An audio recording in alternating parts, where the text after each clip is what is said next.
Olá e bem-vindos. Hoje vamos mergulhar na vida de uma figura absolutamente extraordinária do século XVII, Santa Luísa de Marillac. Vamos tentar perceber como é que a sua vida espiritual, tão profunda, se tornou o motor de uma das mais incríveis revoluções sociais da sua época. E a pergunta que nos vai guiar é mesmo esta: como é que uma mulher que era descrita como fisicamente frágil e a viver numa altura de restrições enormes, especialmente para as mulheres, conseguiu criar uma rede de serviços sociais tão vasta que ainda hoje existe? A resposta, vão ver, está num paradoxo fascinante. Pois bem, a chave para desvendar este paradoxo está neste conceito, a força suave. E atenção, isto não tem nada a ver com fraqueza. Pelo contrário, é um poder imenso que nasce de uma convicção espiritual muito forte e que depois se traduz numa capacidade de organização e de ação que é francamente implacável. É a junção perfeita entre a compaixão pela pessoa e a criação de um sistema para apoiar. Mas para percebermos de onde vem esta força, temos mesmo de ir à sua origem, às sementes da sua espiritualidade. Sementes que, como vamos ver, foram plantadas em circunstâncias bem difíceis. A infância dela foi tudo menos estável.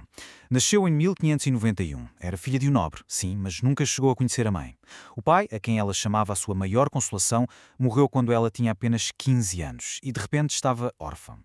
Foi no convento de Poissy que ela recebeu uma educação muito sólida, muito humanista, que acabou por ser um alicerce fundamental para tudo o que viria a fazer.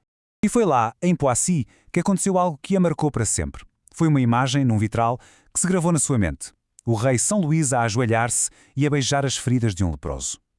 Aquela cena tornou-se a base de toda a sua espiritualidade. A convicção de que Cristo está presente nos mais pobres, nos que mais sofrem, e que servi-los, bem, isso é um ato de realeza.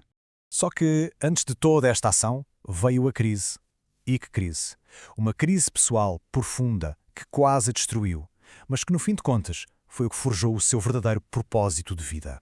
Imaginem, entre 1623 e 1625, com o marido gravemente doente, a Luísa mergulhou numa ansiedade, numa depressão profundíssima.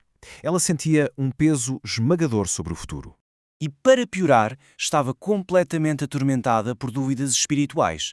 Questionava o seu próprio caminho, a sua fé, se as promessas que tinha feito a Deus ainda faziam sentido. E esta desolação atingiu o seu ponto mais alto em 1625, quando o marido finalmente morreu. De repente, era viúva e tinha um filho para criar. O futuro parecia-lhe absolutamente escuro.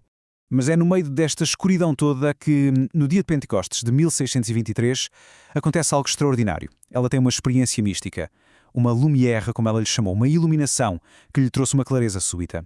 Ela viu que o seu futuro não era fechada num convento, mas numa vida de serviço ativo, em idas e vindas, na rua.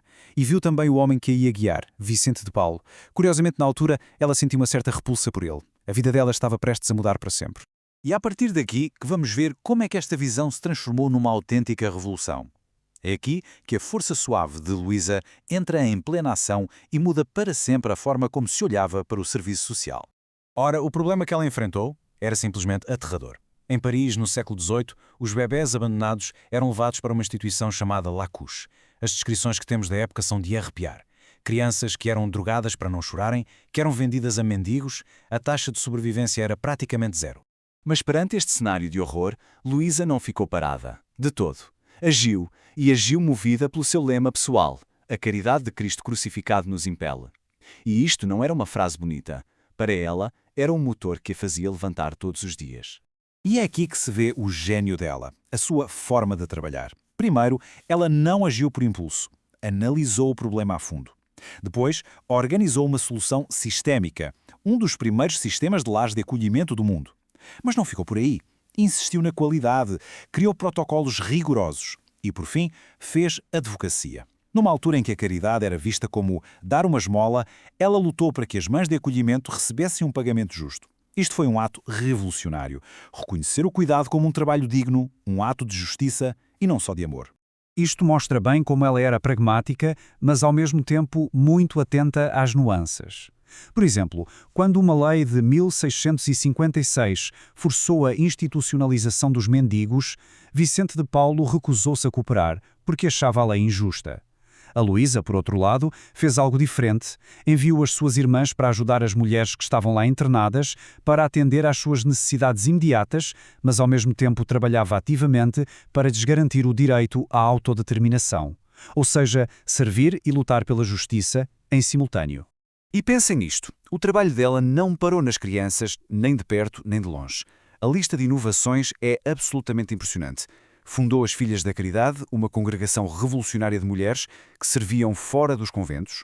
Foi pioneira no serviço social hospitalar, criou programas de formação para mulheres, desenvolveu o que hoje chamaríamos de terapia ocupacional para idosos, organizou cozinhas de sopa e defendeu os direitos dos prisioneiros. Cada um destes projetos era para ela uma expressão muito prática da sua fé. Então o que é que fica disto tudo? Qual é o grande legado desta mulher notável? É, sem dúvida, a herança de uma fé que não fica só na oração, mas que se torna ação concreta, sistémica e transformadora. No fundo, a genialidade dela foi mesmo esta: pegar numa visão mística, numa profunda união com Deus e saber traduzir isso em sistemas de cuidado que eram organizados, que podiam ser replicados noutros sítios e que podiam crescer para servir milhares e milhares de pessoas. Ela não resolveu só o problema do momento. Ela construiu estruturas que ficaram para o futuro. No fim de contas, de onde é que vinha toda esta força, toda esta visão? Era da sua crença na dignidade de cada pessoa. A sua força exterior vinha de uma convicção interior muito simples, que ela descreveu como o segredo de estar intimamente unida a Deus. Era desta união que nascia a sua capacidade de ver o valor em todas as pessoas. E isto deixa-nos com uma pergunta para pensar, não é? A história da Luísa de Marillac mostra-nos como uma convicção profunda, quando se junta a uma organização inteligente, pode gerar uma mudança imensa.